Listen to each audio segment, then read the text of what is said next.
Look, everyone that's watching this right now, you've never heard of me before, and don't feel bad. I'm not popular at home either. I'm just a regular cat, right? And so it's a good example, though, of how ordinary people can do extraordinary things by surrounding yourself with folks who've already accomplished what you want. What I'm really curious also is about the star you obtained on the Las Vegas Walk of Stars. You're along there with people like D. Martin, Frank Sinatra, Elvis Presley. I think it's 82 stars total. And I didn't really realize how in depth that was. I used to live in Vegas for a little bit. I'm here in Philadelphia. But can you tell us a little bit about that? How did you even get a star on there? That's pretty impressive to be along such greats. Well, thank you. Well, it's very interesting. I made a movie, which you'll probably ask me about, called Wish Man. And at Secret Knock, the founder of the Make-A-Wish Foundation was on stage, and I asked him what his wish was. And he said, no one ever asked him. I said, well, I'd like to grant your wish. What would you like?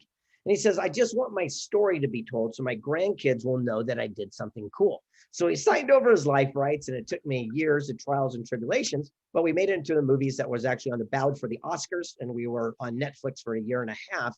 And what happened is I nominated him for a star on the Walk of Fame, and the group decided to give me one alongside him for the work that I was doing to help promote mankind. How cool is that, though, huh? That is unbelievable. Yeah, I used to take a walk down there all the time when I lived in Vegas. Tons of people there all the time, and now they can see your star with your name on it. I think that's so cool. Yeah, and people can walk all over me all the time. And what's really funny is I figure, I'm not a big fan of the word legacy. In fact, I don't even believe in legacy. Yet it was really interesting is my son, who's 9 years old. I'm 57. I'm an old guy. So by the time I pass away, there's no way my son's going to probably go to some old graveyard and put flowers on there. But for the rest of his life, every time he goes to Vegas with his buddies, he's going to point at the ground and say, there's my dad. And what's more interesting, I read they tore down like 30 of those stars for some reason. They were doing some construction. So now really there's only like, I think 50 or so. So you're one of the few that's still remaining on there. So that makes it even more special.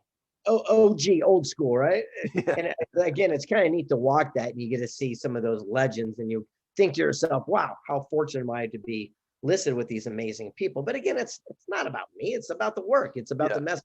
Look, everyone that's watching this right now, you've never heard of me before. And don't feel bad. I'm not popular at home either. I'm just a regular cat, right?